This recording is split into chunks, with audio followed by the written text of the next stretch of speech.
So here's Anna. She is from Serbia and she speaks a lot of different languages. She's smart. She actually went to Cornell here in the United States and got into the hospitality industry, made a bunch of money. So she's pretty successful. She's a mom. Her and Brian have 3 kids, I believe 3 kids together. I'm not sure about the ages. They look small, like maybe 5 and under. So she gets with this dude. Let me show you this dude. Now, I'll be the first to tell you, looks are not everything, okay? I rarely see somebody and notice, like, I'm rarely attracted to looks. I'm not. To me, somebody's not attractive at all until I know them. And then I'm like, they'll do something and I'm like, they're cute. So that's not my point here, but it kind of is because it's something about him. I'll tell you exactly what it is. This is the smirk. You know, when you are in big trouble and you're being walked past a bunch of press, that you are advised to just put your head down and don't look at anybody. Don't give anybody a bad impression of you. Just head down. Go. No. He can't do that. Look at him.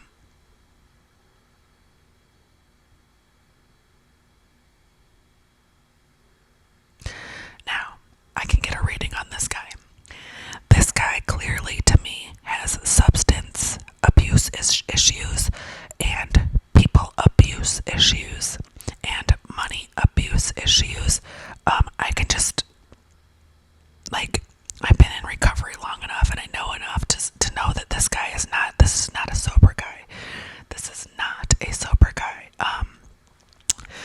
I would bet money that it's substances and it's also spending and just everything. Like, he just does what he wants and he's not doing it out of there. In my head, there's 2 kinds of addiction, 2 kinds of people in addiction. There's the kind that can be helped and there's the kind that are human inside, and then there's the entitlement kind.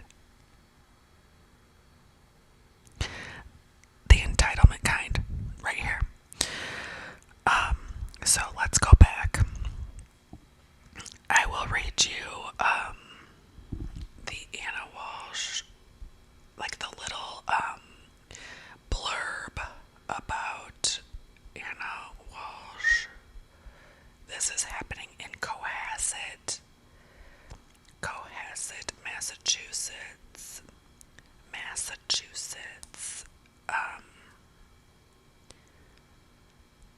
Okay, this one is from CNN, and it was published on January 11th. Brian Walsh, the husband of missing Massachusetts mother Anna Walsh, was described as a sociopath and not a trustworthy person in affidavits filed during the illegal dispute over his father's estate. According to court documents, Dr. Thomas Walsh, who headed the neurology division at Brigham and Women's Hospital in Boston for over a decade, died in 2018 in Indiana, according to the documents filed in Plymouth Probate and Family Court, Massachusetts. So, I guess they're going all the way back on him, but I watched Annie Elise talk about this part of Brian, and okay, so his dad was a big rig in neurology, so there was a lot of money, and in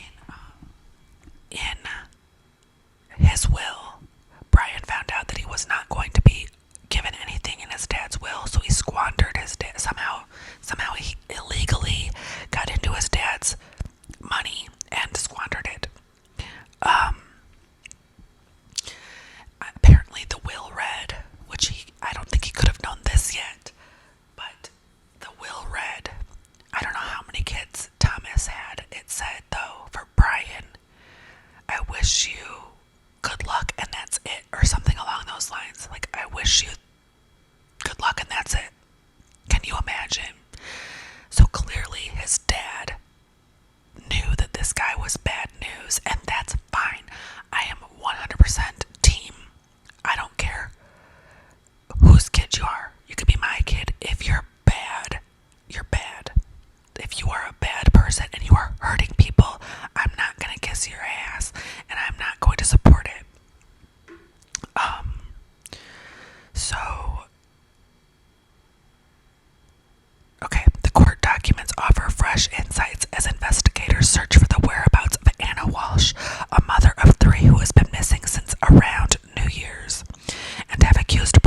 Walsh of misleading police about his actions around the time of her disappearance. In the week since her workplace reported her missing on January 4th, yes, her workplace reported her missing, not her husband. According to her husband, she took a ride share to the airport. She was going on a flight. That's why he didn't report her missing. Listen, they can't find a ride share charge. No, she didn't. The entitlement of this guy to just think that the police are going to take his word for everything is out there. It's out there. It's next level. So there's no proof of a ride share, no charges on her credit card or anything since New Year's Day. No social media presence, and she has a big social media presence typically, and wasn't showing up to work. And she's in an industry where she's got a power position. She's got to be there. She wouldn't miss for nothing. They have already uncovered possible evidence, including a bloody knife at home, prosecutors said, and a hacksaw and apparently bloodstains in Boston area trash. According to law enforcement sources, earlier discoveries included searches in her husband's internet records related to how to dispose and dismember a body. Listen to this. He didn't just search how to dismember and dispose of a body. Who searches that? How do you think you're going to get away with searching that? I will tell you, it gets better, worse, whatever you want to call it. It gets more damning. His actual search was how to dispose and dismember a 115-pound body, which was his wife's weight.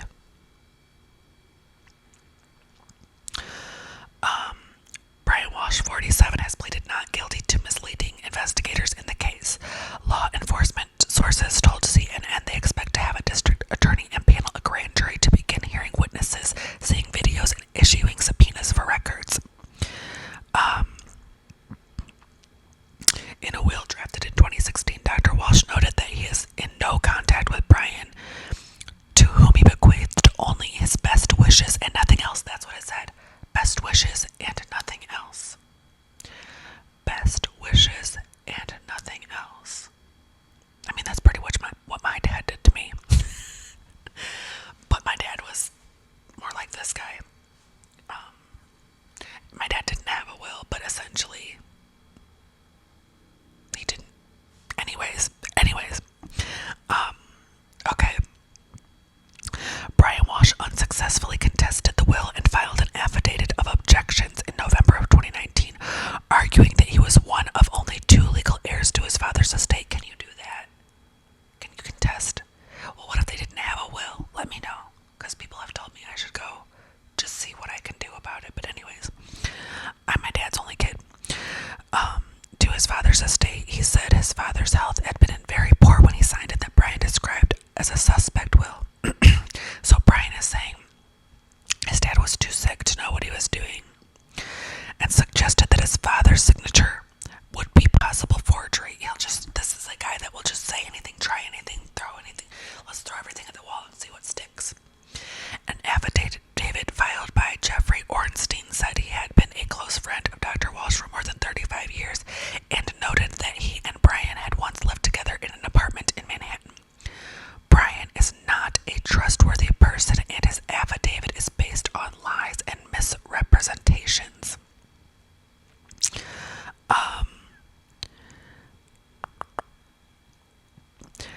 The Austin Riggs Center is a psyche. Okay, so in another affidavit, I wanted no involvement with Brian. So nobody likes this guy, right? The problem is, and I'll tell you, this isn't in here, I don't think, but like a lot of this article is about, I'll get to this, I'm going to take a break from reading this and tell you about why he's in more trouble than that. So he is already pending charges for all of that as he's contesting. I don't know where that stands. Then Brian can't get enough money, right? He cannot get enough money. He claims he's an art dealer, and the business that he owns, you can't find any information on the business.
So he starts looking at them and he notices that the staples used to pin the canvas or whatever are brand new. Now this painting is supposed to be completely original, meaning that the staples should be from 1969 and they should not look like they were from 2022.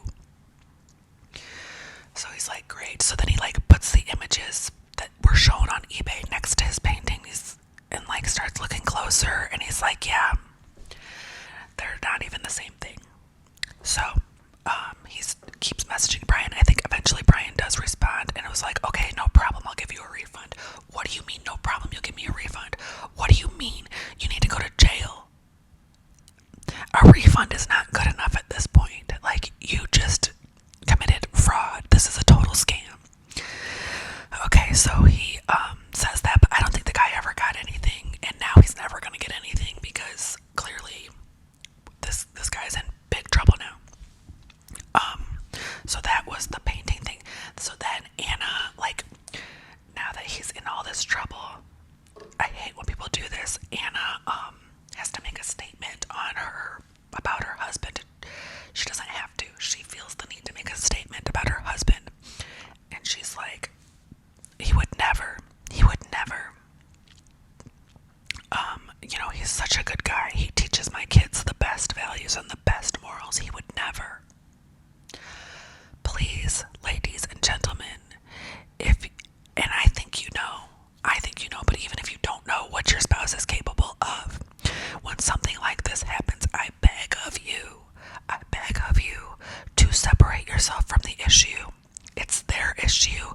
Give yourself some space from the issue so that you don't look bad when it all comes to light. Please, have you watched Anatomy of a Scandal? Like that too. So anyways, she doubles down. She says, no way, not my husband. And it's clear, it is crystal clear that your husband, to at least the rest of the world, and I'm sure somewhere deep down, you know he's not a good guy. And now wherever she's at, she does know if there was any question what he's capable of. Stop thinking that because somebody hasn't hurt you, that they're not capable of hurting other people. Stop it. It's dangerous. And it lets people get away with a lot more than they should get away with. Okay. So, who knows what else he's done to people? This is just what's happened recently. And you know that people didn't just start doing this. He's been doing this, So I'm sure we'll hear more about him. Okay, so I don't know if he's in so much trouble that he decided that her life insurance policy would be, like, he wanted to get his hands on her life insurance policy. Like, that's what you meant to him. That once he got himself into enough trouble, that you were worth your life insurance policy. Don't put it past him. The search for Anna began after her concerned co-workers and a real estate company reported her missing on January 4th. Brian Walsh's attorney said in court Monday that the husband had reached out to her office in Washington, D.C. to say that he had not heard from her. In statements to police, Brian Walsh said that he last saw his wife the morning of January 1st. She told him she needed to fly to Washington, D.C. for a work emergency. The husband told investigators, according to the affidavit, he told police he ran errands for his mother at a Whole Foods and CVS in Swampscott later that day, the affidavit said, but investigators allege those trips did not occur. He also, according to Annie Elise, 10 to Life, he said he got lost on his way to his mom's that day. Got lost on his way to his mother's house that day. Brian Walsh is under home confinement conditions as he awaits sentencing for his prior fraud conviction, so he is required to get approval to leave the house at specific times and for particular locations and activities. He made several unapproved trips the week of his wife's disappearance, according to the affidavit, including to a Home Depot, where he is seen, so they cannot confirm those CVS trips that there's no CCTV footages of, but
cheater. I don't think they're going to have trouble bringing forth that charge. And I don't think they'll have trouble winning this case. But they still do not have a body, last I heard, which it can get sketchy there. And, you know, we've seen people get off. So that's scary. I don't know. I mean, like, what if he didn't do it? I still don't care. He said he is terrible. He's a terrible person. So lock him up for something. Alright. If you are still there, actually, I started one channel, and it wasn't attached to my Gmail and my YouTube. So I started it. I made like 3 videos on that channel. And then I figured out how to make a channel that is attached to my YouTube account, just a separate channel. And there's nothing on there yet, but it is going to be called Rummentary, Rumentary, Rummentary. Also, thank you for all the birthday wishes. That was so sweet. Everybody is so sweet.